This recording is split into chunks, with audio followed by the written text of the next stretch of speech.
Then Logan exhaled sharply, like a man ripping off a bandage. He stepped out, slammed his door, and popped the trunk. Cold air rushed in when he opened Hannah's door. "Get out," he said. She laughed, a tiny, panicked sound. "Quit joking.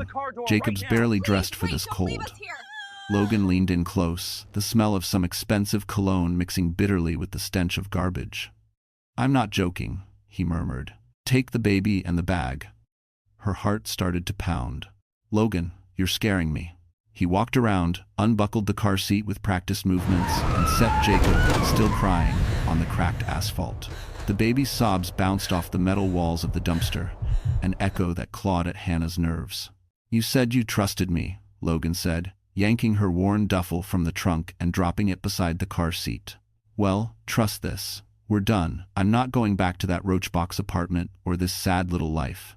Hannah stumbled out of the car, one hand on Jacob's seat, the other on her aching belly. "What are you talking about? Where are we supposed to go?" Logan glanced at his watch, the cheap metal band replaced by a sleek new one. His tuxedo jacket hung neatly in a garment bag in the back seat, next to a pale blue box tied with a white ribbon. 15 minutes from now, I'll be at the Plaza Hotel in Manhattan," he said slowly, as if explaining math to a child. "I'm marrying Charlotte, and her family doesn't need to know you exist. Your dad will take you in. You'll survive. I'm done being poor." A horn blared somewhere out on the main road, snapping Hannah out of her daze. "Logan, please, Jacob is your son. I'm carrying your baby." For one heartbeat, his eyes flickered, guilt fighting with greed. Greed won. He slid back behind the wheel and slammed the door, locking it with a decisive click. The engine roared to life, headlights washing over Hannah, Jacob, and the pathetic little pile of their belongings. He threw the car into gear and sped away, never noticing the security camera blinking red above the dumpster, quietly recording everything tonight. Hannah stood frozen in the cold night long after Logan's car disappeared, her breath coming out in uneven clouds as Jacob wailed in the car seat beside her. Her hands shook violently as she gathered the crying baby, pressing his warm body to her chest, trying to shield him from the bitter wind cutting through her thin jacket. The stench of the dumpster clung to the air, mixing with gasoline fumes that still lingered from Logan's speeding car. She swallowed hard, her throat raw from holding back tears. She couldn't fall apart. Not with Jacob here, not with another life inside her. She bent down, lifted the car seat with trembling arms, and grabbed the duffel bag Logan had tossed like trash. The strap broke halfway up, spilling diapers, formula packets, and her work shoes onto the filthy pavement. She crouched, gathering everything with numb fingers, dusting off bits of gravel as Jacob's cries turned into small, hiccuping sobs. "It's okay, sweetheart," she whispered, though she didn't believe it. "Mama's here."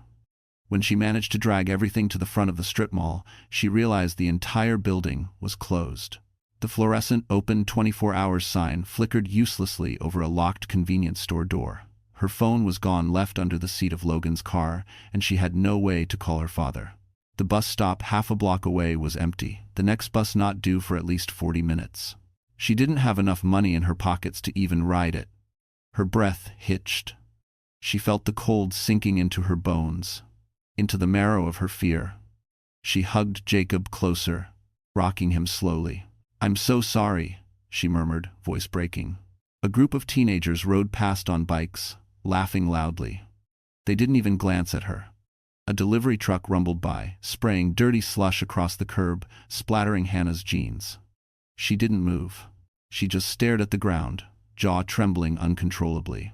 Minutes passed, she didn't know how many. Enough for her feet to go numb, enough for her fingers to stop stinging, enough for her face to stop feeling like her own. Then headlights swept across her from behind.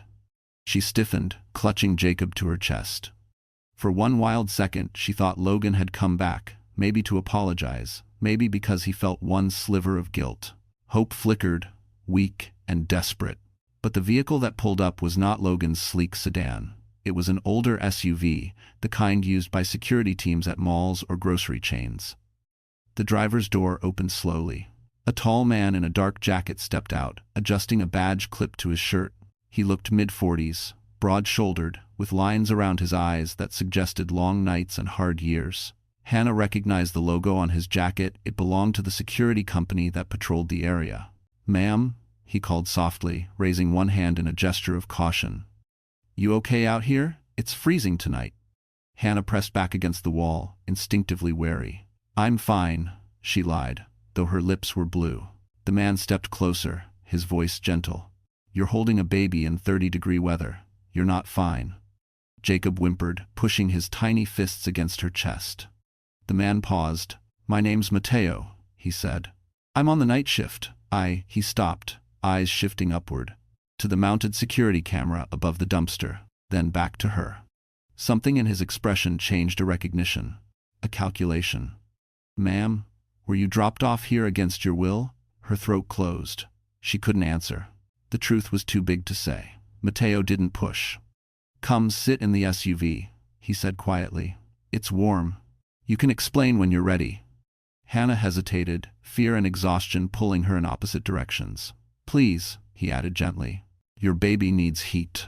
She stepped toward the SUV, each footstep heavy, barely steady. As Mateo opened the back door and the warm air rushed out, Hannah heard a tiny beep overhead. The security camera had turned its motion sensor, locking directly onto her. And Mateo's face went pale, as if he suddenly realized the footage it recorded would change everything. The heat inside the SUV felt like stepping into another world. Hannah's fingers burned as sensation returned, sharp pins and needles rushing across her skin. Jacob quieted almost instantly, soothed by the warm air blowing from the vents. Mateo shut the door gently behind them, walking around to the driver's seat without making her feel cornered. When he sat down, he didn't start the engine again. He kept his hands on the wheel, giving her space. Take your time, he said softly. Hannah stared at her fogged window, unable to look at him. Shame crawled up her neck. She felt filthy, weak, like everyone who passed would see her exactly how Logan saw her disposable. Jacob gave a soft, tired whine. She brushed his cheek, whispering, Mama's here. Mateo cleared his throat. I saw enough on the camera to know someone left you there. Her heart lurched. Camera? He nodded toward the back of the strip mall. Their motion triggered. You were standing right beneath one. Panic flared in her chest. Can people see it? Only me and my supervisor, he said. Footage goes directly to our system. I was reviewing it when I saw him. She squeezed Jacob's hand. Please don't show anyone. Mateo's brows furrowed. Ma'am, that man threw you out of his car with a baby. That's not a private matter. That's abandonment. The word hit her like a blow. Abandonment.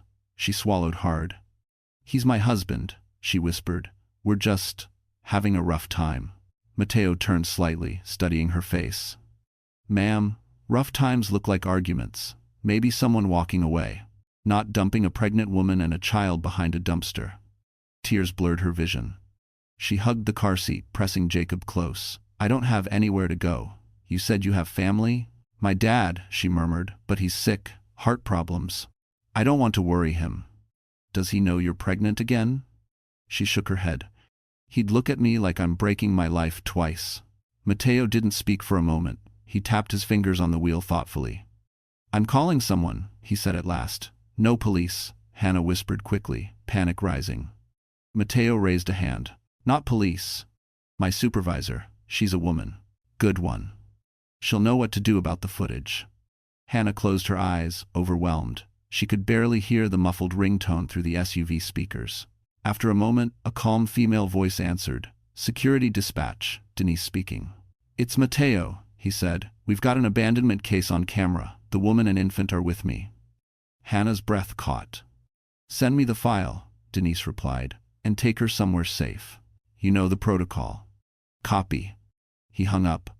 When he met Hannah's eyes again, his voice softened. There's a shelter 10 minutes from here. Safe, clean, mostly for women with kids. They'll give you a bed, food, medical help. You won't be alone. Hannah shook her head weakly. I can't stay in a shelter. Logan will think I ran away to make him look bad. Mateo blinked, stunned. Ma'am, he left you in the trash. The truth of it made her chest ache. She rubbed her stomach, feeling the faint flutter she'd felt earlier that morning. The tiny reminder that another life depended on her. Can I think for a minute? Of course. Silence settled over the SUV, broken only by Jacob's soft breathing. Outside, the flickering security lamp buzzed, casting long shadows across the snow-dusted pavement. Then Mateo leaned forward, staring ahead through the windshield. "That's strange," he murmured. "What?" he pointed. A black sedan had just pulled into the lot, slowing near the dumpsters. Not Logan's car, something cleaner, newer, tinted windows. It inched forward like it was searching for someone. Hannah's blood ran cold. "Is that him?" Mateo asked. "No," she whispered. "Logan drives an older silver one." The sedan crept closer, circling the back of the mall. Something about the way it moved made every nerve in her body tense. The back window lowered a few inches. A camera lens glinted under the light. Someone was recording the exact spot where Logan abandoned her, someone who clearly knew more than she did. The black sedan rolled to a slow stop near the dumpsters, its engine humming low, too smooth to belong to anyone from this part of town. Hannah's pulse hammered in her throat. Mateo's body shifted instinctively, protective, his hand moving away from the wheel and toward the small flashlight holstered on his belt, more a symbolic tool than a weapon, but his posture changed completely. Military, controlled. "Don't move," he murmured. Hannah tightened her grip on Jacob's car seat. The tinted window lowered another inch. A faint click sounded someone adjusting focus on a camera inside. "Why would anyone be recording this place?" Hannah whispered. Mateo didn't answer. He was watching the sedan's movements, every muscle coiled. "Stay low," he said quietly, reaching across to press the lock button on the SUV doors. The click of the locks seemed too loud in the tense silence. The sedan inched forward again, headlights sweeping the patch of asphalt where Logan had abandoned them. Hannah's breath caught. "They're filming the same spot," she whispered. "Why?" Mateo's jaw tensed. "One reason," he said. Somebody already knew what was going to happen here. A fresh wave of cold dread crawled across her skin. "Are you saying Logan planned this with someone?" "Either that," Mateo said, "or someone is tracking him. People with money do that." Hannah shivered. Charlotte's face flashed in her mind, the flawless, wealthy woman whose photos she'd once seen on Logan's phone. The kind of woman who lived in a world where even their mistakes were managed by teams. Mateo leaned slightly forward. "Hold on," he said. The SUV interior fell silent again. The sedan door opened. A man stepped out tall, dressed in a long black coat, scarf tucked neatly at the collar. Not a thug, not a drunk, not lost. He looked like someone who belonged in Manhattan, not behind a strip mall. He checked his watch, scanned the area, then pulled out his phone. Hannah felt her stomach clench. "Do you know him?" Mateo asked. "No." The man raised his phone toward the dumpsters, filming the ground, the tire tracks, the scattered debris, documenting everything. And then, he spoke quiet but clear enough through the cold air. "Logan Pierce," he said into the phone, "did exactly what you said he would. The footage lines up." Hannah's blood froze. "He said Logan's name," she whispered. Mateo stared at her, shocked. "Who is that guy?" She shook her head. "I don't know. I don't know anyone like that." The man continued speaking into his phone. "Yes, sir. We'll send this to Miss Charlotte as soon as I'm done recording. She'll decide how to proceed." Hannah almost dropped Jacob's car seat. "Charlotte?" Her voice cracked. Mateo's eyes widened. "The heiress?" "She knew," Hannah whispered, horrified. "She knew Logan would leave us here." The man walked closer to the dumpster, angling his phone to capture the security camera above. Then he looked around the lot again, calm, methodical, like he was collecting evidence for a case. "Charlotte wanted proof he wasn't lying about the wife," the man said into his phone. "Now she has it." Hannah's lungs felt tight, her breath shallow. "She knew about me," she whispered. "She knew he was married. She knew he had a baby. And she still—" Her voice broke. Mateo shook his head slowly. "This isn't just a cheating situation," he said. "This is strategic. Someone with her money doesn't do anything impulsive." The man finished recording, glanced around one last time, then returned to the sedan. As he opened the door, Hannah saw something glint in his hand, a USB drive. He slipped it into his coat pocket. "They're saving everything," she whispered.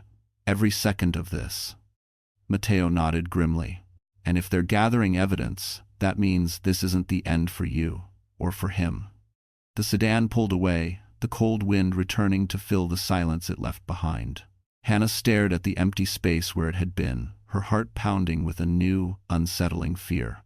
Because now she understood. Logan hadn't just betrayed her, he had dragged her into a world far more dangerous than she ever imagined. Mateo started the SUV, the soft rumble grounding Hannah just enough to breathe again. Her hands trembled as she tucked a blanket tighter around Jacob, who was drifting back to sleep, unaware of the storm surrounding him. The heater hummed, but the cold in her chest wouldn't leave. Why would Charlotte want evidence of this? She whispered. Mateo pulled out of the lot slowly, scanning the mirrors. Rich families document everything. They protect their image first, people second. Hannah looked down at her hands. They were scraped from when Logan shoved the duffel to the ground. She hadn't even noticed until now. But why record me? Why not confront him? Maybe she plans to. Mateo turned onto the road, headlights cutting through the thin veil of drifting snow. Or maybe someone else in her family doesn't like what he's doing. Wealthy circles aren't as united as they look. Hannah's breath shuddered. "This is my life," she whispered. "Not a business transaction." Mateo didn't answer. He didn't have to. She could see in his tight jaw that he agreed. The SUV rolled to a stop at a red light. The glow washed across Jacob's sleeping face, softening his tiny features. Hannah brushed a curl off his forehead. "He almost froze tonight," she murmured. The tremor in her voice broke something inside her.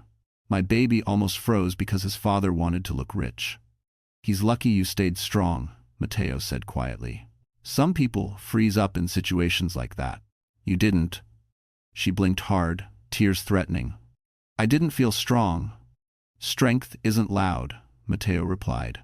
"Sometimes it's just staying on your feet." The light turned green, but Mateo didn't move. His attention had snapped to something in the rearview mirror.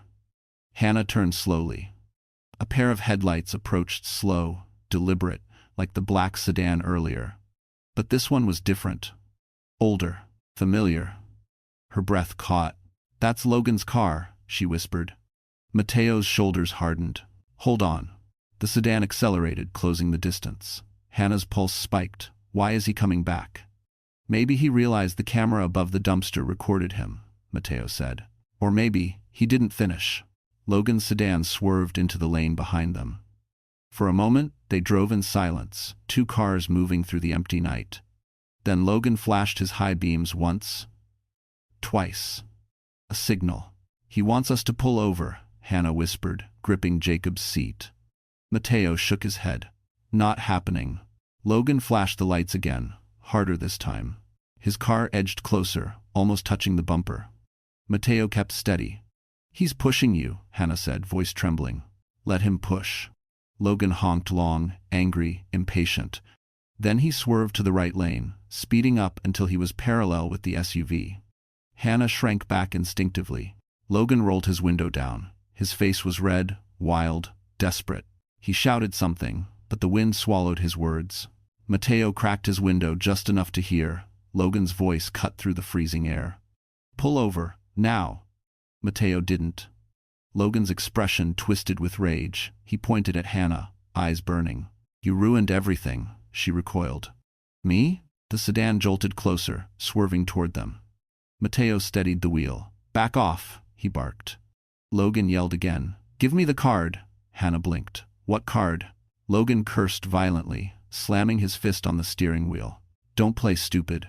Charlotte's guy must have dropped it. He wouldn't leave without hiding something." Hannah's blood ran cold. "The man from the dumpster." Mateo frowned. "He dropped something?"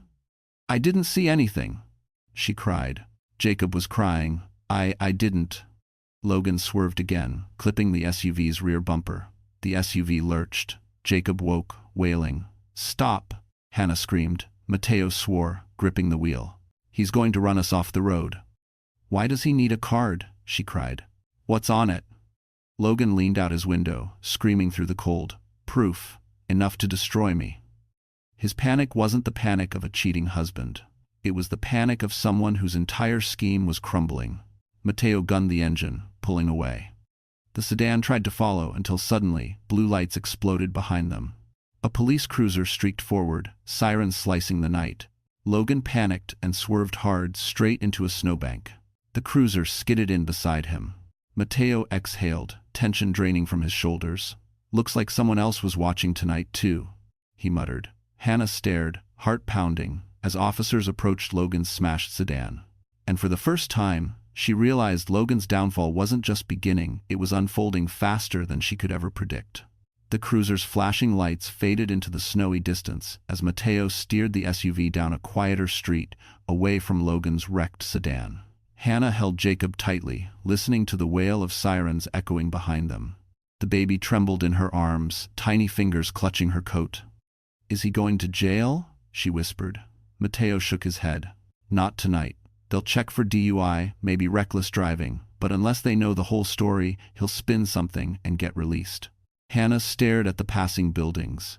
Dark laundromats, closed diners, an empty playground where the swings creaked in the wind. Everything felt surreal. "I can't face him again," she whispered. "Not after tonight."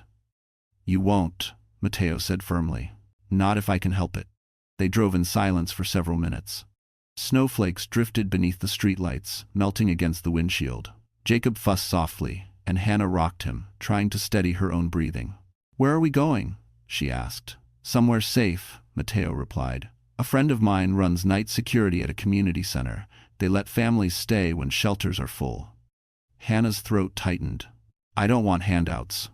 "This isn't a handout," he said gently. "It's temporary safety. You need warmth, food, rest, and someone needs to check your blood pressure. Stress this heavy is dangerous for you and the baby."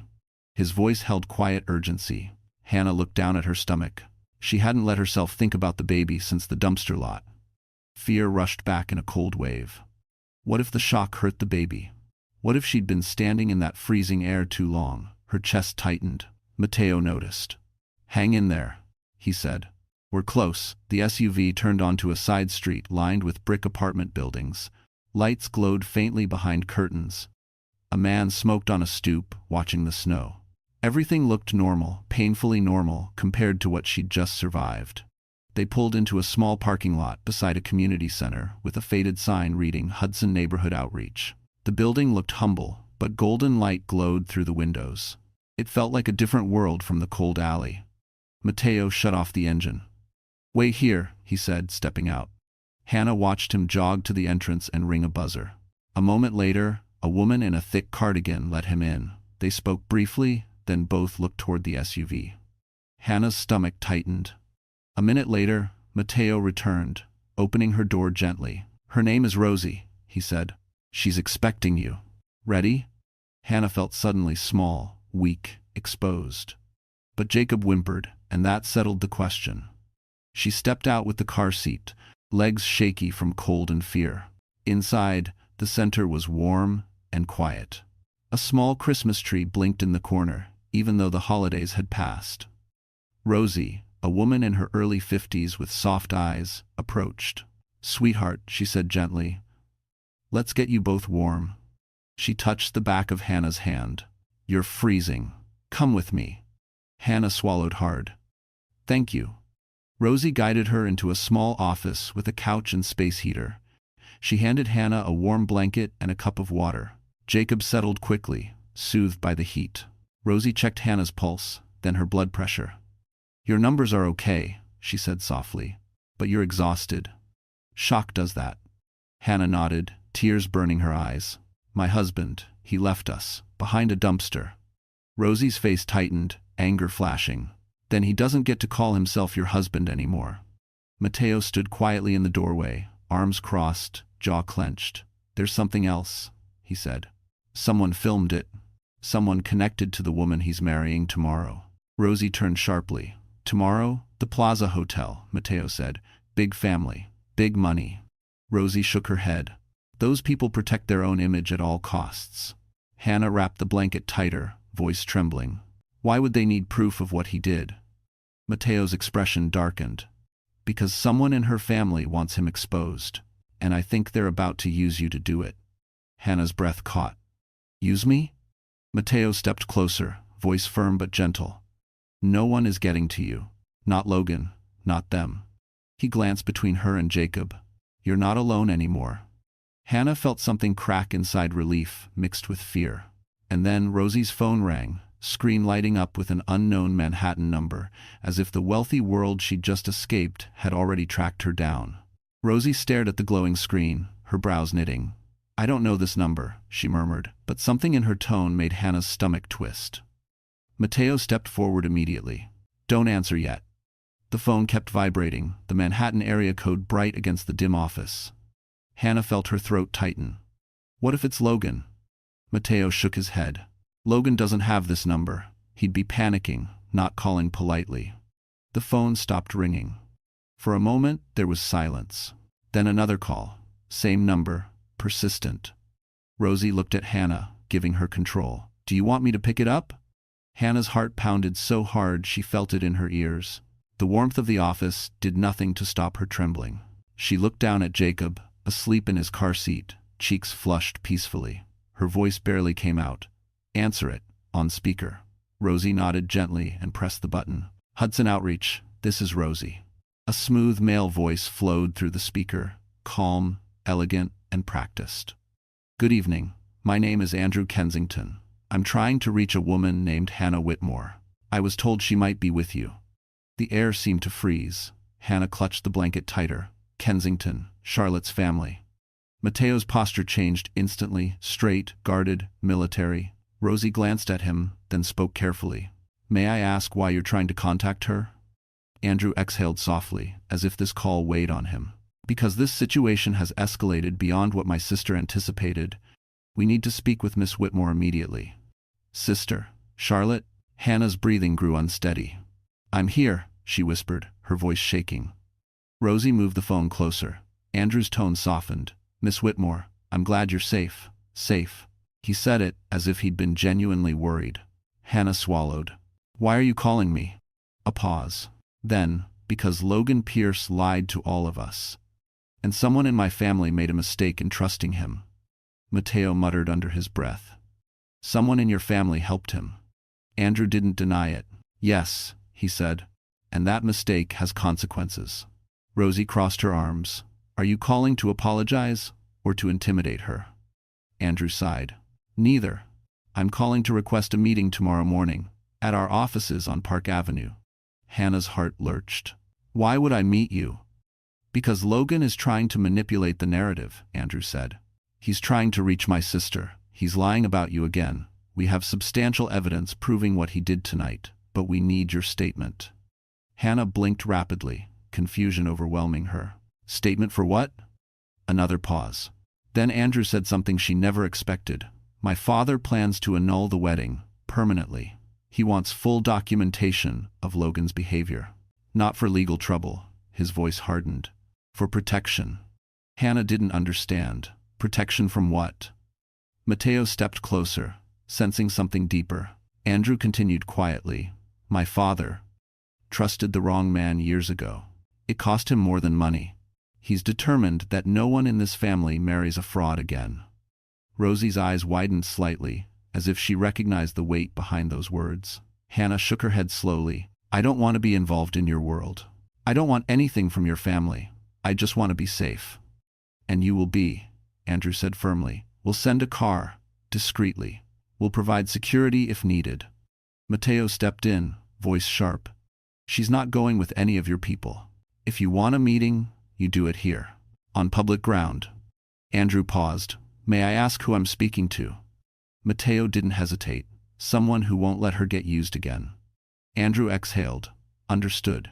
Then let's do this the right way. Tomorrow morning, a neutral location, anywhere she chooses." Hannah's throat tightened. Jacob stirred, his small fingers curling in his sleep. She felt her resolve sharpen. "Why do you really want me there?" Andrew's answer came quietly. "Because my father already knows the truth, and when he confronts Logan tomorrow, he wants the real wife present." Hannah froze.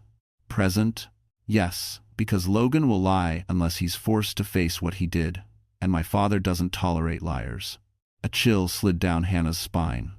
She could almost see it, the Plaza Hotel, the wealthy guests, Logan trying to charm everyone, and then being exposed publicly. Andrew added softly, "You deserve justice, Miss Whitmore. And tomorrow, you will have it." The call ended. Silence filled the room. Hannah stared at Mateo, shaken. "What do I do?" Mateo's voice was steady. "You show up." Rosie nodded. "And you let these people destroy the man who tried to destroy you." Hannah pressed a trembling hand to her belly. What if this makes things worse? Mateo held her gaze. Then I'll be right there beside you. And Hannah felt, for the first time all night, that she wasn't stepping into this storm alone, but straight into the moment that would change everything. Morning arrived gray and sharp, the kind of winter dawn where sunlight felt too weak to warm anything. Hannah barely slept. Every time she closed her eyes, she saw Logan's headlights, the dumpster, the man filming, the black sedan returning again and again in her mind, like a nightmare she was trapped inside. Jacob slept curled against her chest on the community center cot, unaware of the storm forming around them. When she sat up, her muscles screamed with exhaustion, but something inside her felt strangely firm, like a small, fragile piece of strength had finally rooted itself overnight. Rosie knocked lightly before entering. "Sweetheart, I made you toast and tea," she said.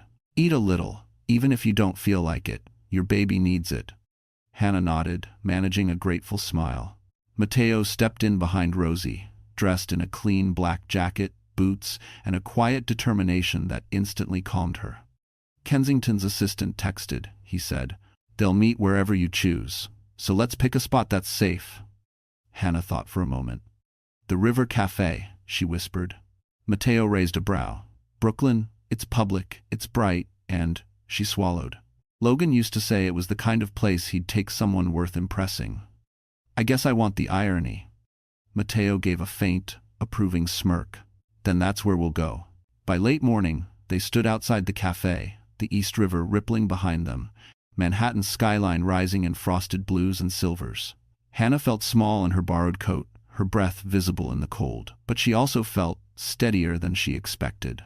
Jacob rested in his car seat, wrapped in a thick blanket Rosie insisted she take. They waited only minutes before a dark town car pulled up. Mateo stepped slightly in front of Hannah, protective without smothering. A tall man in a charcoal coat stepped out, early 40s, sharp eyes, composed.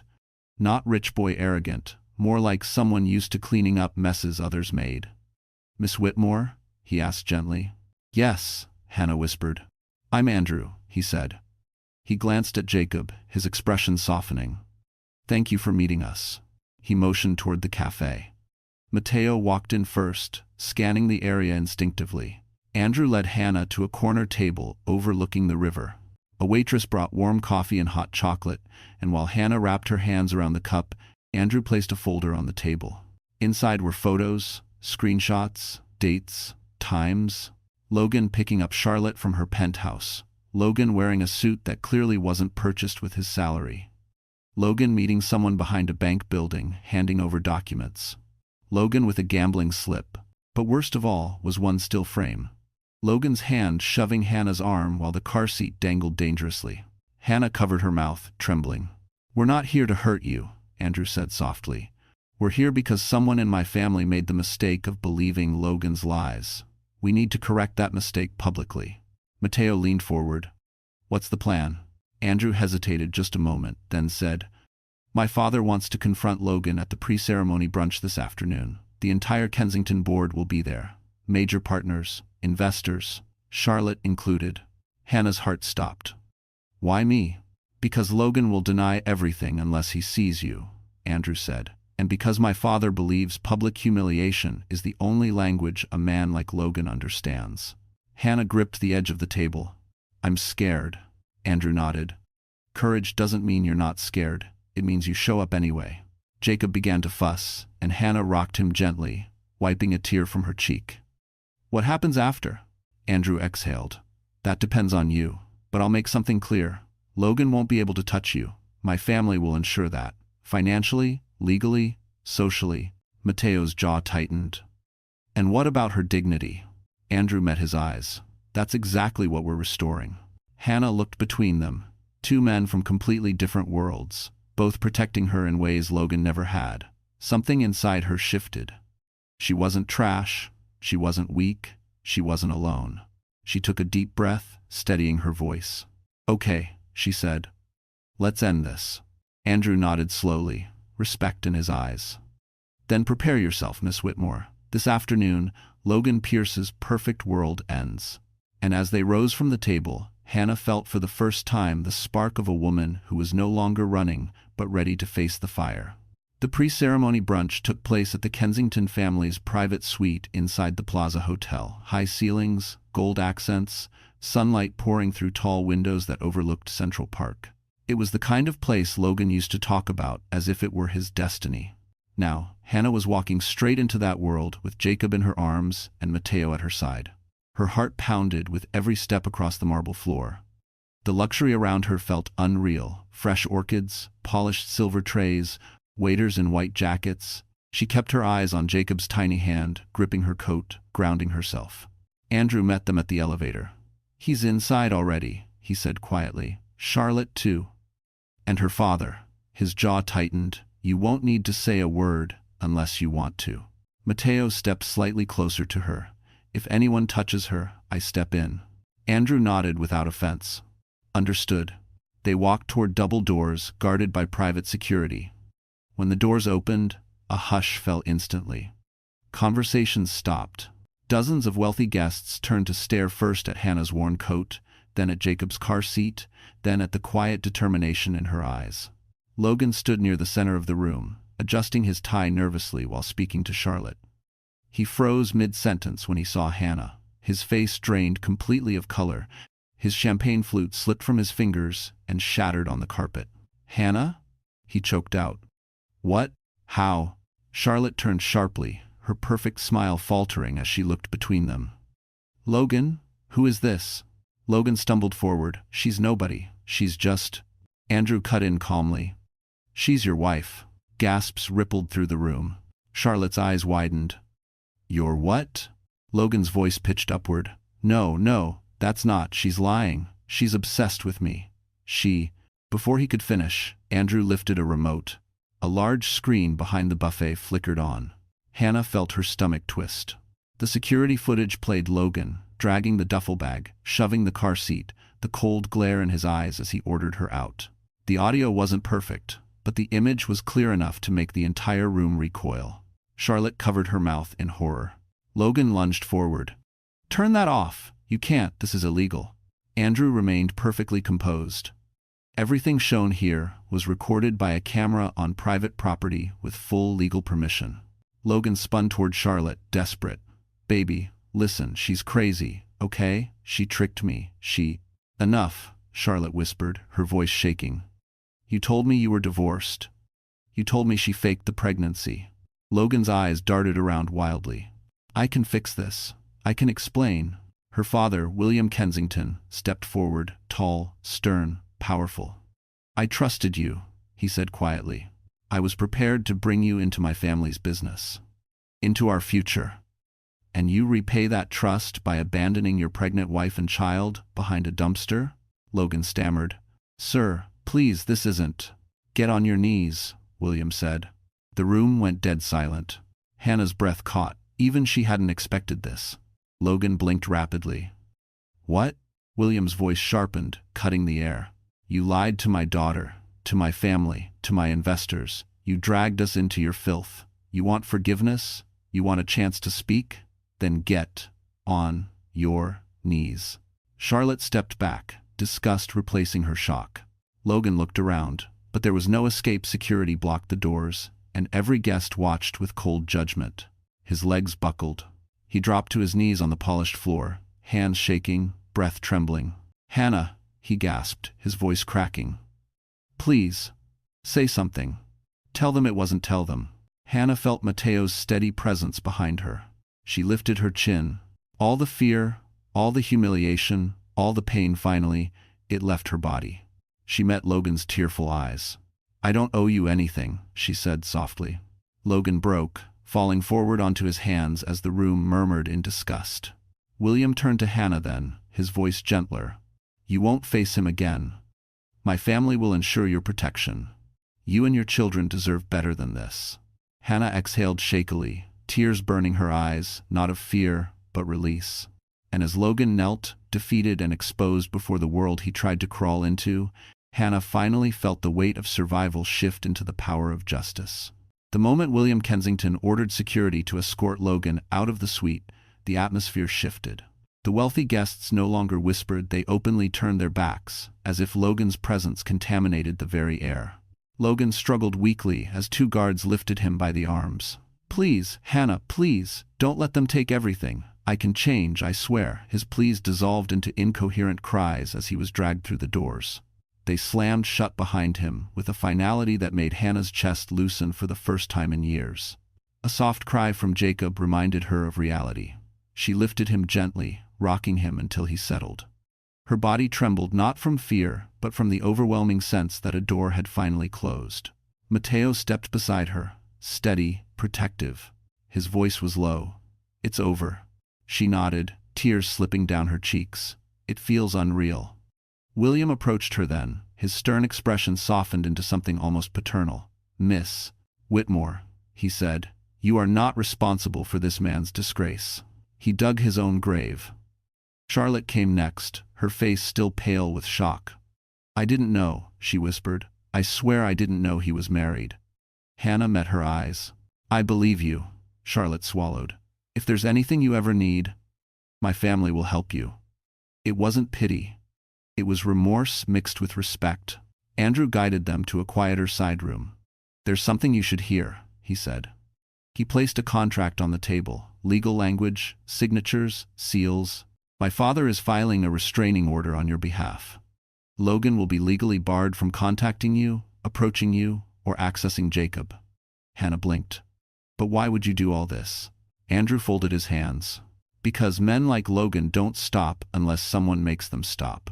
And because you were wronged on multiple levels, morally, socially, legally."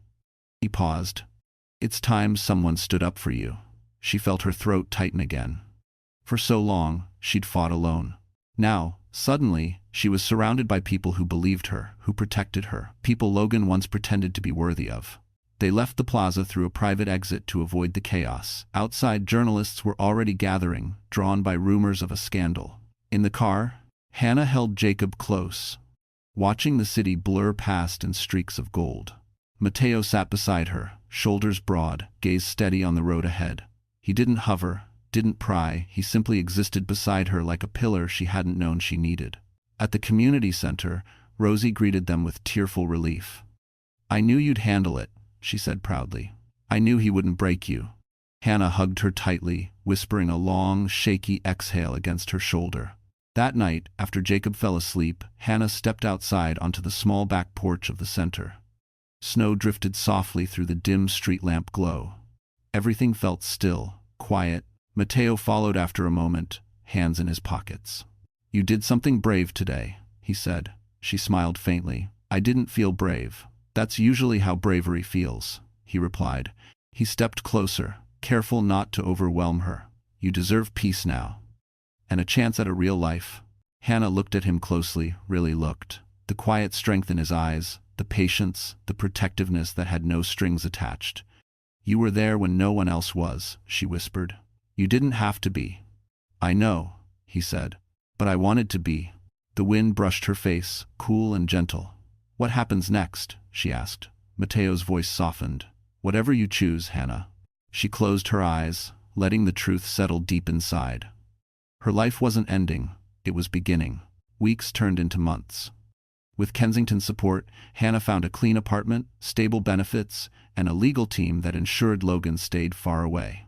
He eventually spiraled, lost his job, declared bankruptcy, and became a cautionary tale whispered across Manhattan. But Hannah didn't follow his path anymore. She built her own. Mateo visited often, helping with Jacob, fixing things in her apartment, walking her to doctor appointments. Their connection grew not from drama, but from gentle, consistent care.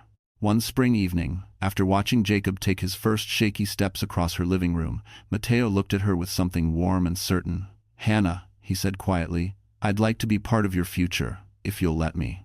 Her heart finally felt light. "I'd like that too," she whispered. 1 year later, under blooming cherry trees by the Hudson River, with Jacob toddling in the grass and a small circle of friends around them, Mateo knelt and asked her to marry him. She said yes. And the girl, once thrown away like trash, walked into a life built on dignity, love, and a strength she never knew she possessed, while the man who betrayed her learned life's harshest truth. When you discard the people who love you, you eventually lose yourself. Spring settled over New Jersey in a soft, careful way, slow mornings, pale sunshine, air warming inch by inch. Hannah's new apartment sat on the second floor of a modest brick building. Nothing fancy, but clean, bright, and safe. For the first time in years, she slept without flinching at every sound.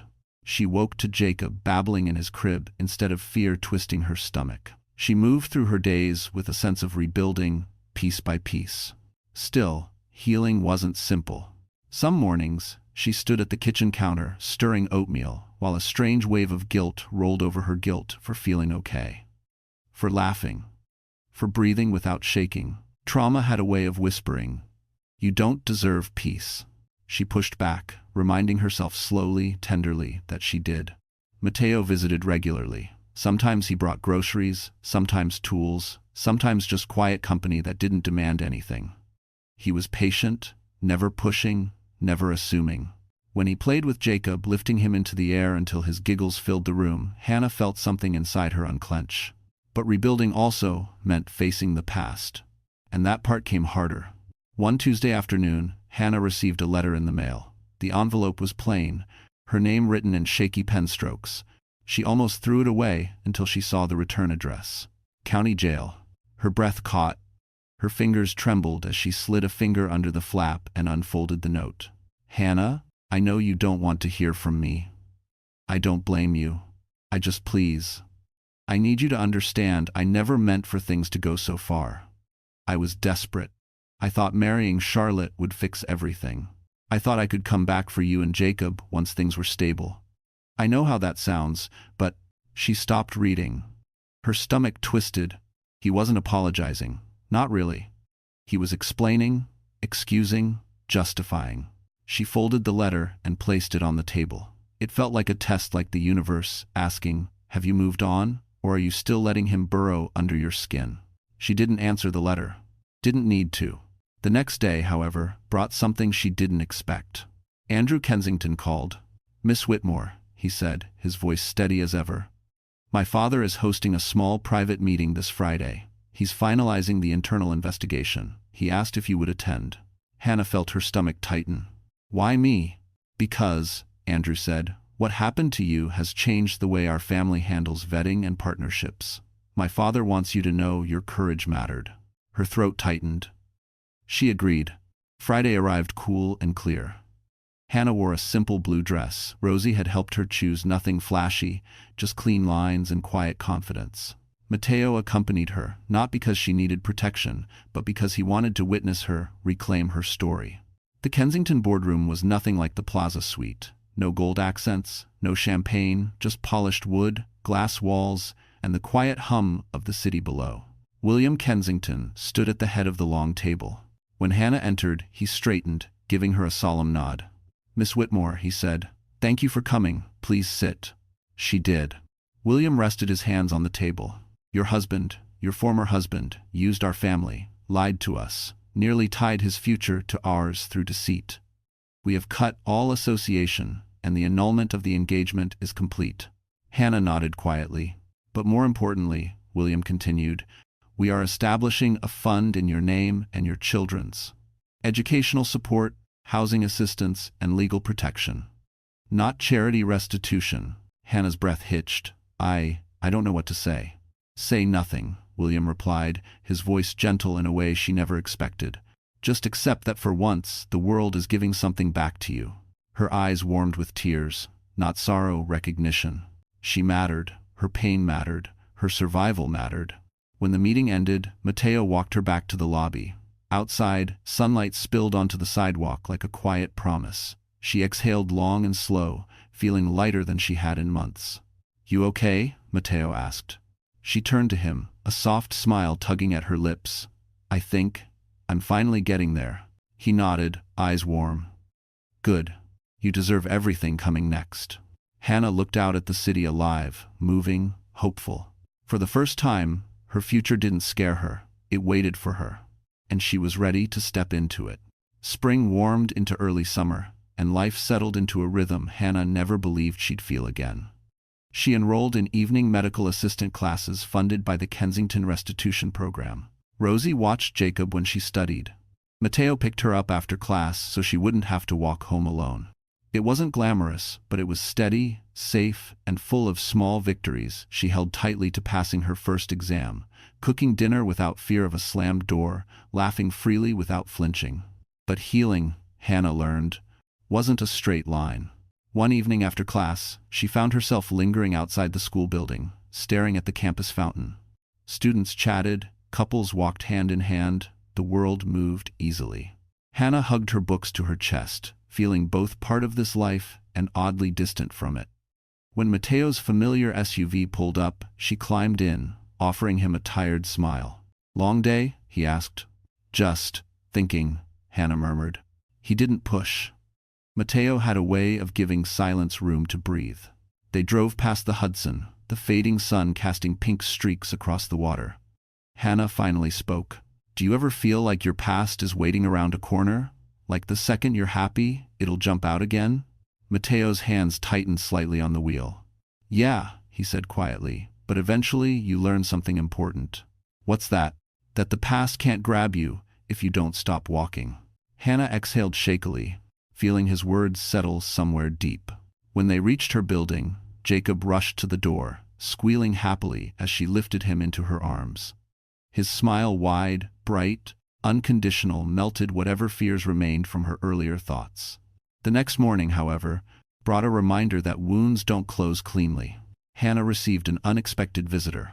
When she opened her door, she froze.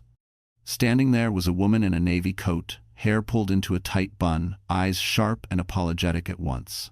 "I'm Emily Kensington," she said softly, "Charlotte's aunt." Hannah's breath caught. "Why are you here?" Emily offered a small, respectful nod. "To apologize.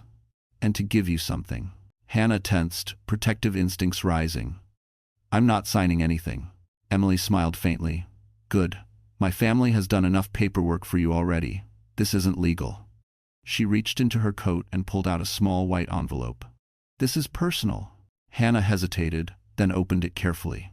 Inside was a photograph, a screenshot from the security footage. The moment Logan shoved her duffel away, her face pale, terrified, Jacob crying. Hannah swallowed hard. "Why are you giving me this?" Emily's voice softened. "Because you survived something most people don't walk away from. And because your story has become a quiet reminder in our family about who deserves protection." She paused. "And who doesn't?" Hannah blinked rapidly, overwhelmed. "We're also funding a program in your name," Emily continued. "A shelter initiative for abandoned mothers. You won't have to be part of it, but your strength inspired it." Hannah's voice came out small. "I don't feel strong." Emily stepped closer, her tone firm. "Strength doesn't always roar. Sometimes it looks like holding a baby in the cold. Sometimes it looks like standing in a room full of people who look down on you and not shrinking." She studied Hannah with quiet admiration. "You did both." Hannah felt tears rise, unexpected and uncontrollable. She wiped them quickly. "I don't know how to thank you," she whispered. "You don't have to," Emily said. "Just know this, we see you now. All of us." She left with a warm nod, disappearing down the hallway. Hannah closed the door slowly, leaning back against it. Her chest rose and fell, her breath unsteady. Jacob toddled toward her, chubby arms reaching out, babbling nonsense that somehow steadied her more than words ever could. She lifted him, pressing her forehead to his. "We're okay," she whispered. "We're really okay." That evening, Hannah told Mateo about the visit. He listened quietly, then said something that made her heart tremble. "Hannah, people don't build programs in someone's name unless that person changes lives." She stared at him, tears pricking. "I didn't change anything," she breathed. Mateo shook his head gently. "You changed everything." Outside, twilight settled over the city. The world felt bigger, safer, possible. And for the first time, Hannah realized she wasn't just surviving anymore. She was becoming someone her past could never control again. Summer deepened, and with it came a quiet confidence Hannah barely recognized in herself. She attended classes 3 nights a week, volunteered at the shelter initiative Emily Kensington had created, and slowly rebuilt a life she controlled. Yet even as she moved forward, the world had a way of reminding her that shadows could stretch across sunshine. It happened on a warm Thursday evening.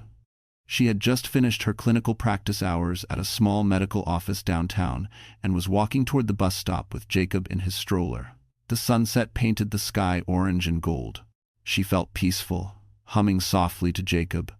For the first time in ages, nothing hurt. Then she heard a voice. "Hannah?" Her heart stopped. "Logan." He stepped out from behind a parked car, thinner, disheveled, eyes tired and desperate. His clothes hung loosely, his face unshaven. Prison time had changed him, but not in the way she expected. There was something frantic in his expression, something broken. Hannah's hands clenched the stroller handle. "You can't be here," she said firmly. "There's a restraining order." He lifted his hands quickly. I know. I'm not here to hurt you, I swear. Please, just hear me out." "No," she said, trying to keep her voice steady. "Step back. Right now." "Hannah, please." His voice cracked. "I don't have anyone else. They ruined me. Everyone ruined me." Her stomach tightened. "You did that to yourself." Logan shook his head wildly. "No, you don't understand. Kensington funded all the charges, the cases, the investigations. My name is dirt. I can't get hired anywhere." His voice rose, panicked. "Do you know they even flagged my credit? They froze my accounts. I can't rent. I can't buy. I can't." "That's the consequence of what you did," she snapped, surprising even herself with how strong she sounded. He stared at her as if seeing her for the first time. "You're different," he whispered. "You talk different. You stand different. That's what happens," she said, "when someone stops breaking me." She reached into her purse slowly, eyes locked on him, and pulled out her phone. "I'm calling the police." Logan's face contorted with panic. "Don't. Please. Hannah, I'm sorry. I'm sorry for everything. For the dumpster. For the lies. For leaving you. I wasn't thinking straight. I thought I could be somebody." Jacob began to fuss, sensing the tension. Hannah's chest tightened with fear, but also something else, resolve. "Logan," she said quietly, "being somebody never required hurting us." He took a shaky step forward. She stepped back instantly. "Don't." Logan froze, his breath ragged. I just wanted a chance. A second chance." Hannah swallowed, steadying herself. "You don't want a second chance. You want the version of me who was too scared to leave." Silence fell between them. Cars passed on the road, people walked in the distance, life moved normally around them, yet they stood frozen, trapped in the ashes of what once was. Then a familiar voice cut through the hush. "That's close enough. Mateo." He approached with calm, controlled steps, but his eyes were sharp steel. He positioned himself between Hannah and Logan without hesitation. Logan laughed bitterly. "Of course, the hero shows up." Mateo didn't flinch. "You're violating a restraining order. Leave now before this gets worse." Logan's voice trembled. "You think you stole my family? You think I'm scared of you?" Mateo didn't raise his voice. "I don't need you to be scared. I just need you gone." Hannah could see Logan unraveling pride, fighting with desperation. For a moment, she feared he might do something reckless. But then, something inside him broke. He dropped his shoulders, his breath hitching. "I lost everything," he whispered. "Everything." Hannah felt Jacob's warm little hand brush her arm. She placed her palm gently over his. "You didn't lose everything, Logan," she said softly. "You threw it away." Her words hung in the air like a final verdict. Logan blinked rapidly, then looked away. "I'm sorry," he murmured, not convincing, not clean, but raw. "I really am." Mateo stepped forward. "Time's up, go." Logan stumbled backward, eyes glassy, then turned and walked away, disappearing into the fading light like a ghost dissolving back into the shadows. Hannah exhaled shakily. Mateo touched her arm gently. "Are you okay?" She nodded, though her voice wavered. "I think that was the closure I didn't know I needed." Jacob whimpered. She leaned down, kissing his forehead. "We're safe," she whispered. "We're safe now." As they walked home together, the sky dimmed into twilight, lights reflecting off the river. And Hannah realized something powerful. The past hadn't come to reclaim her, it had come to bow before the woman she'd become. The days following Logan's unexpected appearance were strangely calm. Too calm. Hannah moved through her routines: class, work, study hours, evenings with Jacob, yet a tension hummed beneath her skin. Not fear exactly, something closer to anticipation. as if life was shifting again, preparing her for a chapter she hadn't seen coming. One warm Saturday morning, she and Jacob visited the farmer's market downtown. The air smelled of fresh peaches and roasted coffee. Vendors called out friendly greetings, and Jacob giggled as he held a small sunflower one of the vendors gifted him. For the first time in a long time, Hannah felt like a normal woman doing normal things, not someone running from the wreckage of her past. While Jacob sucked on a corner of his blanket, Hannah reached for a basket of apples. Then she heard someone call her name. "Miss Whitmore?" She turned to see a middle-aged woman with short silver hair, dressed in business casual slacks and a loose linen blouse. Behind her stood a younger man with a camera, though not the paparazzi kind. Smaller, documentary style. "I'm sorry," Hannah said carefully. "Do I know you?" The woman smiled warmly. "No, but I've been trying to meet you for weeks. My name is Dr. Elaine Porter. I'm a researcher with the Women's Resilience Foundation. Your story inspired something we've been building." Hannah's heart thumped uneasily. "My story?" Dr. Porter nodded. "Yes. We were made aware of what you survived. The footage, the case, your courage in facing a powerful family and an abusive spouse." Her voice softened. "We want to build a national program for women like you. Trauma support, legal guidance, housing aid, and we want you to be the face of it if you're willing." Hannah froze. Face of it? Her mind raced. Fear, confusion, disbelief. I'm not someone people should look up to," she whispered. "I barely made it out myself." "That's exactly why," Dr. Porter replied. "Women need to see someone real, not a polished spokesperson. Someone who survived the kind of pain they're still trapped in." The younger man with the camera gave a reassuring nod. "No pressure today. Just think about it." Before she could respond, she heard hurried footsteps approaching behind her. Mateo. He'd come straight from his shift, still wearing his security jacket. His shoulders relaxed when he saw she was safe, but his eyes sharpened when he noticed the camera. "Everything okay here?" he asked calmly, stepping to her side. Dr. Porter extended a hand. "Yes, sir. We're speaking with Miss Whitmore about an advocacy project." "We're not filming anything," the cameraman added quickly. "Just scouting potential stories." Mateo looked to Hannah, silently asking if she was overwhelmed. "I'm fine," she reassured him softly. Dr. Porter handed Hannah a simple business card. "Think about it. A story like yours can change lives." She gave Jacob a kind smile. "You're a strong little family. The world needs more of that." Then she and the cameraman walked off into the crowd. When they disappeared, Hannah let out a shaky breath. "Why me?" she whispered. Mateo placed a steady hand on her shoulder. "Because you're more powerful than you know." Her eyes warmed. "It's just a lot." "Then you take your time," he said. "No one gets to rush you anymore." They continued through the market, buying vegetables and a loaf of fresh bread. Jacob fell asleep in his stroller, his tiny chest rising and falling peacefully. The sunlight caught Mateo's profile, strong, calm, the face she now associated with safety. Later that afternoon, as they walked home, they passed by a small park. Children played on swings. A breeze rustled the leaves above them. Hannah slowed, watching a couple push their toddler on the slide. "I used to think I'd never have something like that," she murmured. "Have what?" Mateo asked. "A peaceful life, a future, someone I trust." Mateo swallowed, his voice lower than usual. "And now?" She looked up at him, eyes glimmering. "Now, I'm starting to believe I deserve it." Something shifted in his face, warmth, affection, something he'd been holding back for months. "Hannah," he said softly. But before he could finish, Jacob woke with a loud cry, startling them both. They laughed, tension breaking beautifully. Mateo lifted Jacob from the stroller, bouncing him gently until the cries faded into giggles.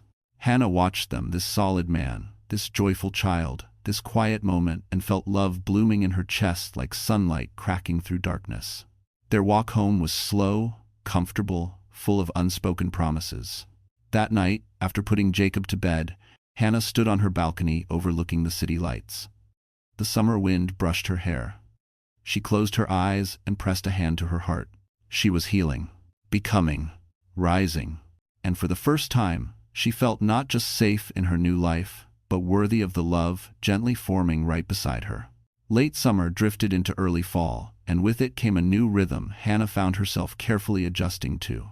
Her classes intensified, Jacob grew more curious and mobile, and her volunteer work at the shelter initiative began turning into something larger, something meaningful. Yet beneath the progress, another shift was happening. Quiet, steady, personal. Her feelings for Mateo. They grew slowly, blooming like a sunrise rather than a lightning strike. She noticed it in the small things, how safe she felt around him, how Jacob instantly reached for him, how his presence made every heavy moment easier to carry. She told herself not to rush it, not to expect anything. Still, the feeling grew. One crisp evening, the community center hosted a small gathering for donors and volunteers.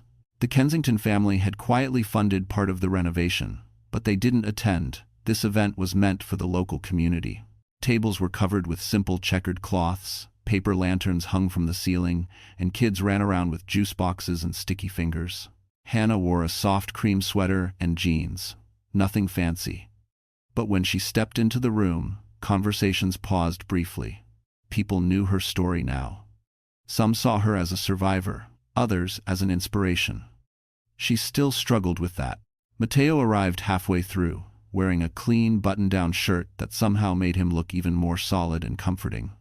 When Jacob saw him, he squealed happily, reaching out with both hands. Mateo chuckled, lifting the toddler effortlessly. "Well, hello, little man." Hannah smiled. "He missed you." "Good," Mateo said, eyes flicking to hers. "I missed him too." They spent the evening helping set up, serving food, and talking with families. At one point, Mateo fixed a loose table leg. Jacob toddled between them laughing, and several volunteers joked that they looked like a picture-perfect family. Hannah laughed politely, but inside, something tender fluttered. As the evening wound down, Hannah found herself stepping outside for a moment of quiet. The air smelled of fallen leaves. Children's laughter drifted from inside. She rubbed her hands together, absorbing the calm. The door opened behind her. Mateo stepped out, closing it gently. "Everything okay?" "Yes," she said softly. "Just needed some air." He nodded and stood next to her, not too close, not too far. For a moment, neither spoke. Then Mateo said, "You were incredible in there." She huffed a small laugh. "I was just handing out paper plates." "No," he said, turning to face her. "You were helping those women feel seen. You made them believe their situation can change." Hannah looked down. "I'm still learning to believe that myself." "You're getting there," he murmured. "I can see it." The sincerity in his voice made her heartbeat flutter, unexpected and disorienting. "Mateo, I don't know how to do this. Any of this. I don't even know what I'm ready for. Some days I'm fine. Some days I'm still shaking." He stepped slightly closer, his tone warm and steady. "Hannah, listen. I don't want anything from you. Not a relationship, not a promise, not a decision." He paused. "I just want you to know I'm here, however you need me." That quiet devotion, the opposite of everything Logan ever gave, hit her with a gentleness that felt like healing. She swallowed. "I'm scared," she whispered. His eyes softened. "Then let me stand with you in the fear. You don't have to hide it." Her breath trembled. Jacob toddled toward them from the doorway, dragging a stuffed elephant. "Mama," he called. Hannah bent down, lifting him into her arms. He nestled into her shoulder, warm and sleepy. She kissed his head gently before looking back at Mateo. "You're good with him," she said. Mateo smiled, brushing a hand over Jacob's curls. "He makes it easy." Inside, the lights dimmed as people began packing up. Hannah adjusted Jacob on her hip and stepped toward the building. Before entering, she looked back at Mateo. "Thank you," she said softly. "For what?" "For being patient and kind and safe." Something glimmered in his eyes, hope, maybe, but he didn't move closer. "I'll walk you both home," he said simply. The walk was gentle, quiet, filled with the soft crunch of leaves and the distant hum of traffic. When they reached her building, Hannah hesitated at the doorway, Jacob already asleep in her arms. "Mateo?" she said. "Yeah? I'm not ready for anything big yet." Her voice trembled. "But I'm not closed off anymore." A slow, warm smile touched his lips. "That's enough for me."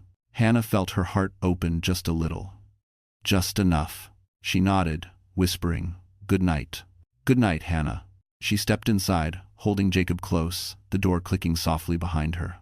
And as she climbed the stairs, she understood something beautiful. Healing hadn't just rebuilt her life, it was gently making room for love. Autumn swept through the city with fiery leaves, crisp mornings, and evenings cool enough for sweaters and warm drinks. Hannah's routine grew fuller. Her medical assistant training entered its final phase. Jacob began babbling real words, and the shelter program, now officially named Hannah's Path, held its first meeting with community leaders. Her life wasn't just rebuilding anymore, it was expanding. And yet, with every new milestone, a quiet, persistent truth tugged at her heart. She was falling for Mateo. Not in a sudden, overwhelming way. It was slow, steady, a warmth growing each time he showed up, always at exactly the right moment, never asking for more than she could give. But falling in love after surviving betrayal felt like learning to walk again. Every step felt careful, uncertain. One early October afternoon, Hannah received unexpected news. The Kensington family invited her to speak at a charity luncheon supporting women's safety programs. It wasn't a requirement, they simply believed her voice mattered. She agreed hesitantly at first, then began practicing her speech late at night while Jacob slept. The event took place at a beautiful hall overlooking the Hudson. Round tables were draped in cream linens, sunlight poured through tall windows, and servers carried trays of sparkling water and small pastries. Hannah arrived early with Jacob on her hip and Mateo beside her for quiet support. "You ready?" he asked, adjusting the strap on Jacob's diaper bag. "No," she admitted honestly, "but I think I need to do this." "You're braver than you think," Mateo said softly. She smiled at him, nerves buzzing through her chest. Inside, she was introduced to guests, community donors, advocates, volunteers from shelters. Many had read her story. Some cried when they told her how much it meant to them. She tried to steady herself, reminding her heart that these people weren't pitying her, they respected her. When it was time to speak, Hannah stepped to the podium, smoothing the notes in her shaking hands. The room quieted. Hi, she began. "My name is Hannah Whitmore. A year ago, I was a very different person standing in a very dark place." Her voice wavered, but she kept going. "I thought my life was over. I thought I had failed my son. I thought my worth had been thrown away along with us. But I learned something. Darkness doesn't get the last word unless you hand it the microphone." Soft murmurs of encouragement filled the room. "I survived what I did because someone cared, because someone stepped in and showed me I wasn't invisible. And that's why I'm here, because every woman deserves someone who sees her." The audience applauded gently as she stepped back, cheeks flushed, chest aching with a mix of fear and pride. After the luncheon ended, Hannah stood outside on the terrace, letting the cool wind brush her face. She needed a moment to breathe, a moment to absorb what she had just done. "You were amazing." She turned. Mateo joined her, holding Jacob, who was happily chewing on the corner of a brochure. Mateo's smile was warm, admiring. "I've never seen you like that," he said, strong, confident. She swallowed. "I was terrified. You didn't look it." He stepped closer, not touching her, but close enough she could feel the heat of him in the chilly air. "You're becoming someone extraordinary." Her heart fluttered. Before she could respond, Andrew Kensington stepped onto the terrace. "Miss Whitmore," he said, "my father asked me to tell you something. The board voted unanimously to expand your program statewide. You'll be the spokesperson if you want it." Hannah's eyes widened. "Statewide?" "You deserve it," Andrew said with a respectful nod. The weight of the opportunity settled over her, not pressure, but possibility. "I need time to think," she admitted. "Of course," Andrew said. "When you're ready, we'll be here." When he left, Hannah turned back to the view of the river, silver and calm under the autumn light. She pressed a hand to her chest. "My life keeps changing," she whispered. Mateo moved beside her, shifting Jacob to one arm and gently touching Hannah's back with the other, steady, reassuring. "Change isn't something to fear anymore," he said softly. "It's something you're leading." Hannah looked up at him then, searching his eyes. Something inside her loosened a knot she'd carried for far too long. "I want to trust again," she said quietly. "And I think I'm starting to trust you." Mateo's voice was low, full of emotion he kept carefully contained. "I'll never do anything to break that." Jacob giggled then, interrupting the moment and making both of them laugh. The tension dissolved beautifully. Mateo handed Jacob back to her gently. As she held her son close, watching the river shimmer, Hannah realized something remarkable. This wasn't just survival anymore, it was transformation. And love, slow, steady, healing, was no longer something she feared, but something she was finally ready to let in. A week after the charity luncheon, Hannah found herself walking a little taller, literally and figuratively. Her professors noticed it, the shelter volunteers noticed it, Rosie noticed it. Even strangers at the grocery store seemed to pick up on the warmth she carried now. But no one noticed it more than Mateo. He saw it in the way she no longer flinched at sudden noises. In the way she met people's eyes instead of looking down at the floor. In the way her laughter came easier. And every time he saw another piece of her healing fall into place, something in his chest ached with admiration. Yet, for all the growth, one more storm was coming, one she didn't expect. It started on an ordinary Tuesday morning. Hannah had just dropped Jacob off at the daycare connected to her medical program. She walked down the hallway with her backpack over one shoulder, reviewing notes for an upcoming exam. The building smelled faintly of disinfectant and coffee-comforting scents she'd learned to associate with her new life. Then her phone buzzed. Unknown number. She hesitated, pulse quickening. For a moment, she feared it might be Logan again, but something told her to answer. Hello? A woman's voice, soft but formal. Miss Whitmore? Yes?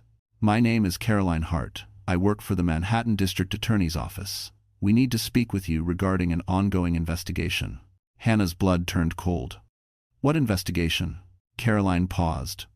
We believe you may have information about fraudulent activity linked to your former husband, Logan Pierce. Hannah leaned against the wall for support. Fraud? What? What does this have to do with me? Nothing you're accused of, Caroline assured quickly. But Logan was involved in financial and identity-related fraud. Some accounts were opened using your information. Hannah's heart stuttered. He used my name? We'll explain everything in person, Caroline said gently. But we need a statement, as soon as possible. Hannah swallowed. Okay. I can come in. Thank you, Miss Whitmore. We'll arrange transportation so you don't have to worry.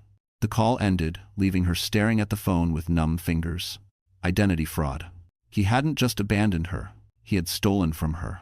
She went to class, but her mind wasn't there. She kept seeing flashes of Logan's face the day he'd begged her outside the bus stop.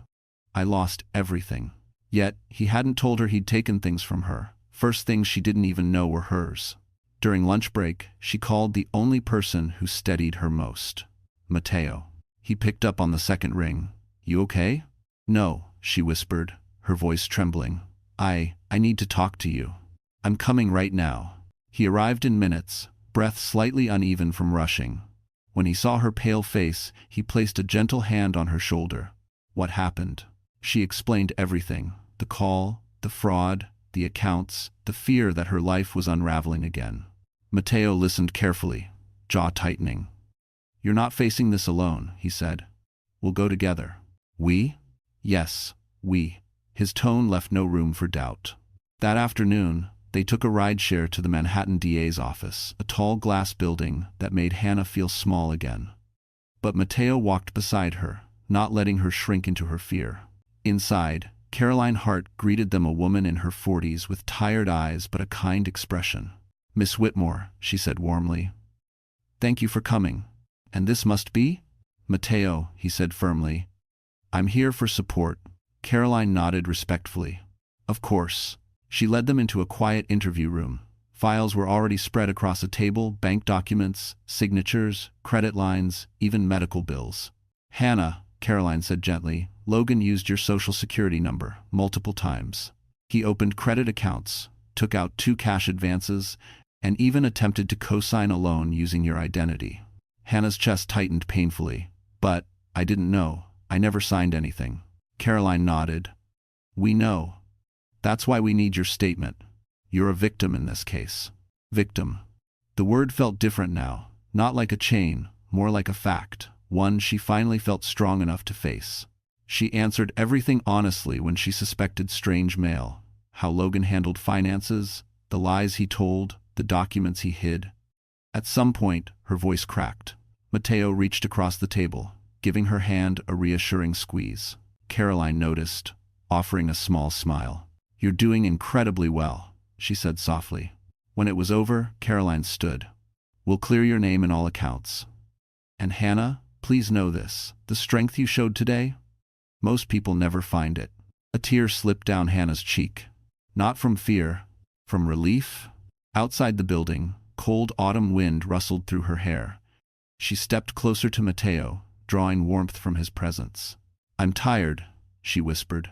I know, he said gently, but you're standing. And you're winning.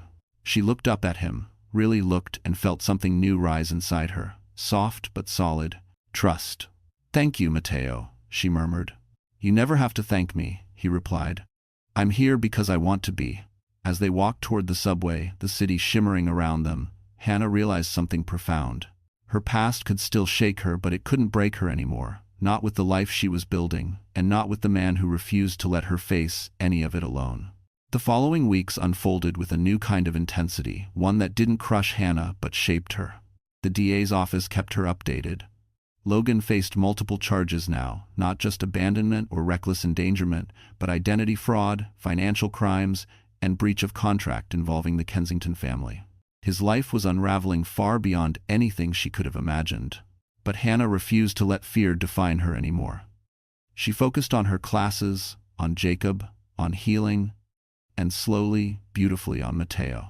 One chilly morning in mid-November, Hannah bundled Jacob into his puffy blue jacket and stepped outside to meet Mateo for their usual walk to daycare. The air smelled of frost and chimney smoke. Leaves crunched under their feet. Mateo arrived wearing a flannel coat, cheeks flushed from the cold, a small takeout cup in his hand.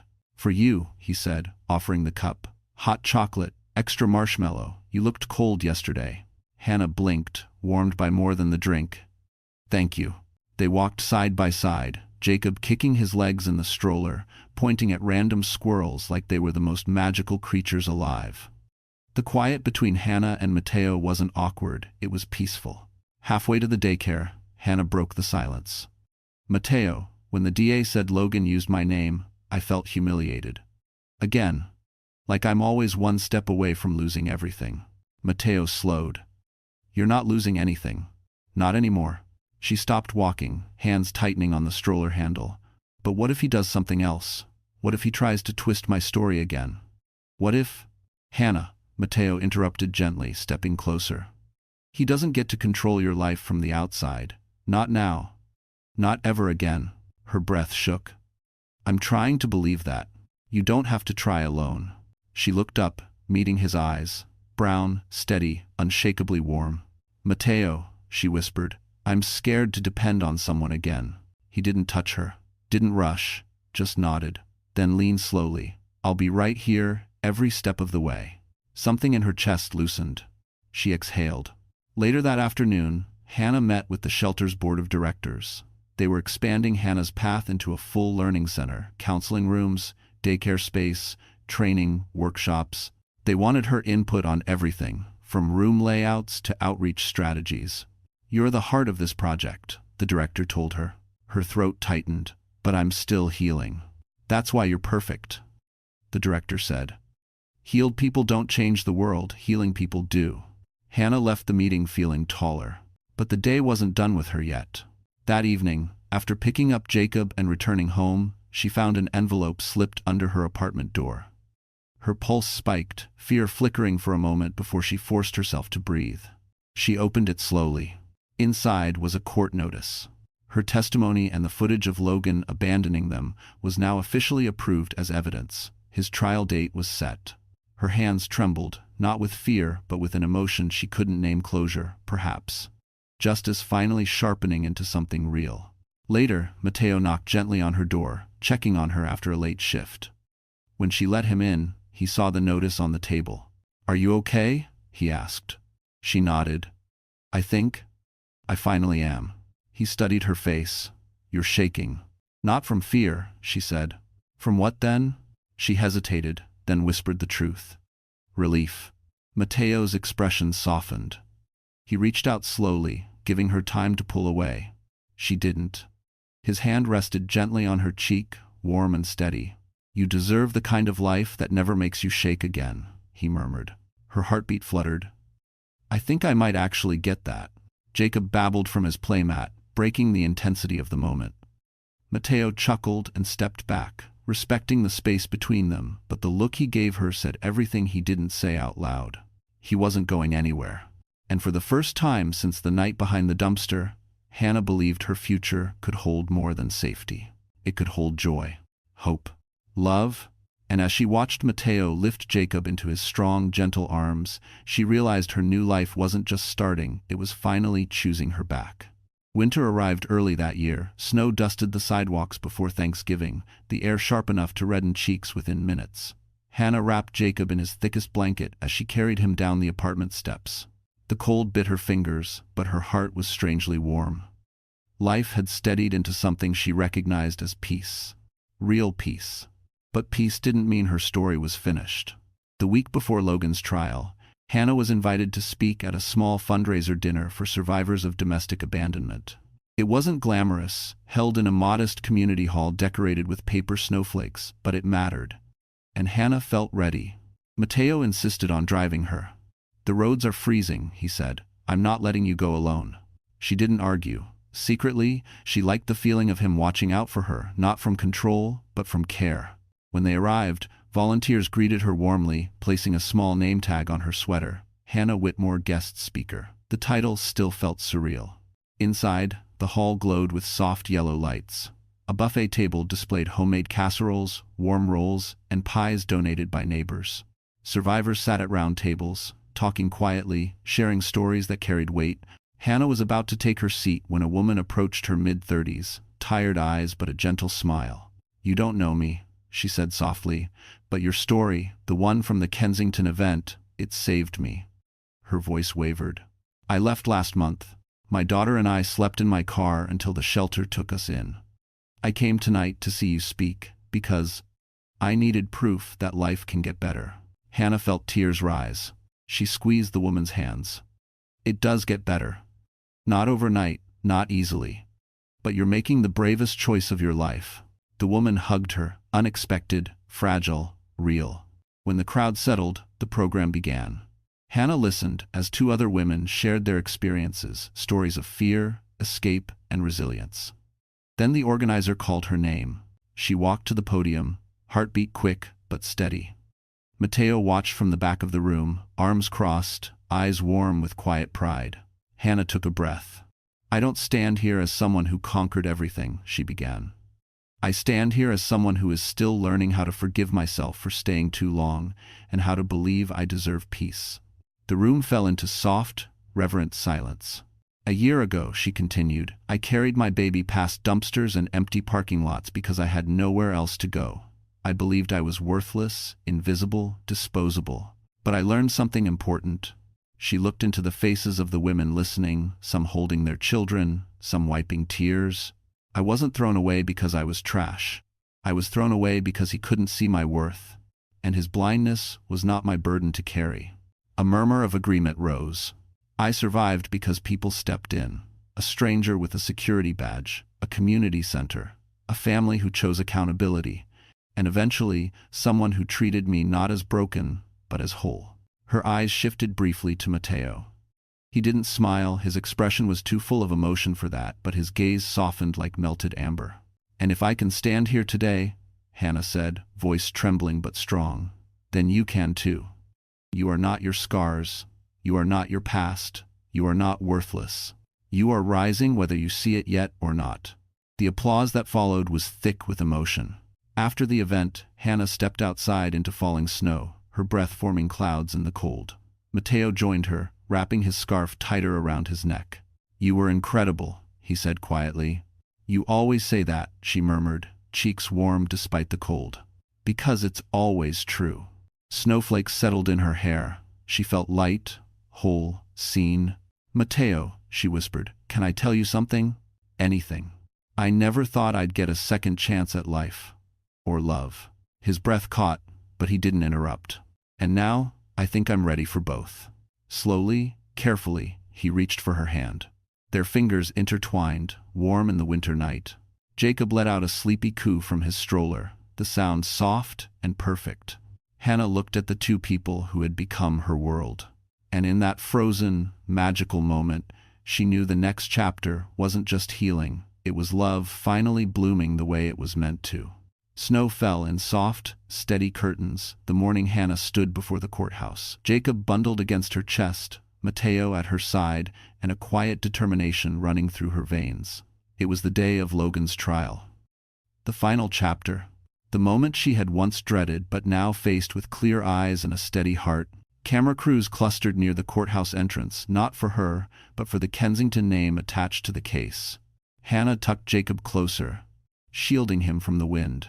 Mateo stepped slightly in front of her, guiding her through the crowd with gentle firmness. Inside, the courtroom buzzed with tension. Lawyers shuffled papers, reporters whispered, and Logan sat at the defense table, looking thinner and more hollow than ever. His hair unkempt, his suit ill-fitting, he looked nothing like the man who once left her behind a dumpster in pursuit of luxury. When he saw her, his jaw tightened. Shame flashed across his face, followed by something else. Regret, maybe, or the last flicker of pride collapsing. Hannah didn't look away.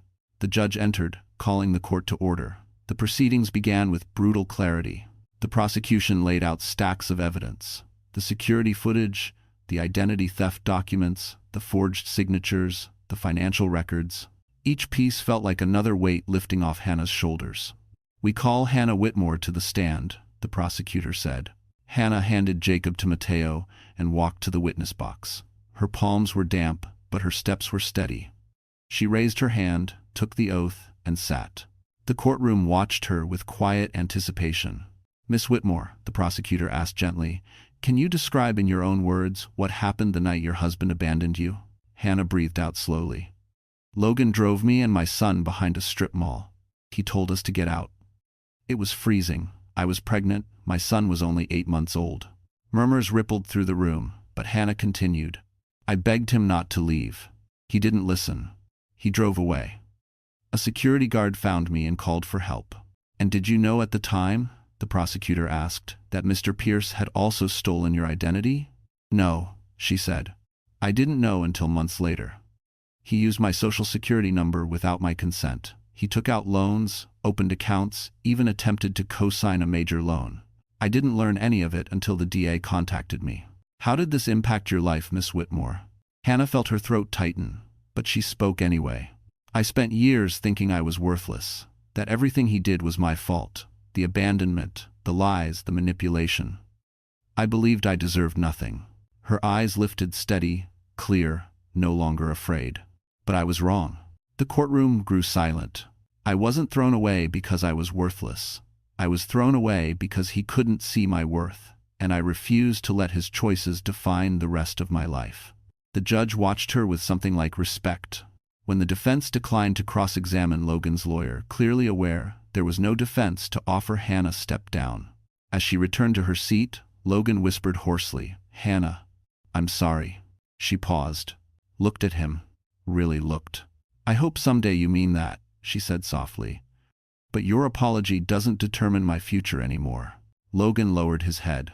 The judge deliberated only 15 minutes before delivering the verdict. Guilty on all charges. A collective exhale swept the room. Logan collapsed into his chair, shoulders shaking. His world, once built on lies and greed, finally crumbled beyond repair. As the bailiff escorted him away, he glanced back at Hannah one last time. She felt no anger, no fear, no satisfaction in his suffering. Just closure. Real, final closure. Outside the courthouse, snowflakes drifted gently onto her hair. Mateo wrapped Jacob in his coat, then looked at Hannah with a tenderness that warmed her more than the winter sun ever could. "You did it," he said. "We did it," she corrected softly. He smiled, brushing a snowflake from her cheek. "Ready to go home?" She nodded. "More than ready." But before they stepped off the courthouse steps, Mateo paused. "Hannah," he said quietly, heart in his eyes, "there's something I've been wanting to ask." Her breath hitched. "Mateo." He held her hands carefully, reverently. "You don't have to answer now, but I love you, and I love Jacob. And if you ever wanted a future with me, I'd spend the rest of my life proving that you'll never be abandoned again." Emotion surged through her, warm and overwhelming. She squeezed his hands. "I want that future too." The wind swirled snow around them like confetti. And as Mateo kissed her gently, slow, steady, full of promise, Hannah felt her new life settle into place. The girl who'd once been left in the cold now walked into a future filled with warmth, love, and a family built on trust. A future finally, beautifully deserved. So that's how the story closes, my wonderful friends. And if you're still here with me, all the way to this moment, it means something in this journey touched your heart in a quiet, personal way. Maybe you saw a bit of yourself in Hannah's strength, or maybe you realized, as many of us do, that healing isn't loud and dramatic. It's slow, it's steady, it's choosing yourself again and again. The Stoics used to say, "The obstacle is the way." Marcus Aurelius reminded us that every hardship becomes the path forward, not the end of it. Hannah's story shows that pain can shape us, but it doesn't get to define us. We define ourselves. We rise, we rebuild, we choose love that feels safe, not love that demands our silence. And if you've been carrying something heavy, let this be your reminder. You are not the things that broke you, you are the person who kept walking despite them. If this story touched you, even a little, please take a second to like the video, share it with someone who may need encouragement, and subscribe to the channel. Your support helps us bring more stories of healing, courage, and second chances to people who need them. We're in this together, one story, one heart, one quiet victory at a time.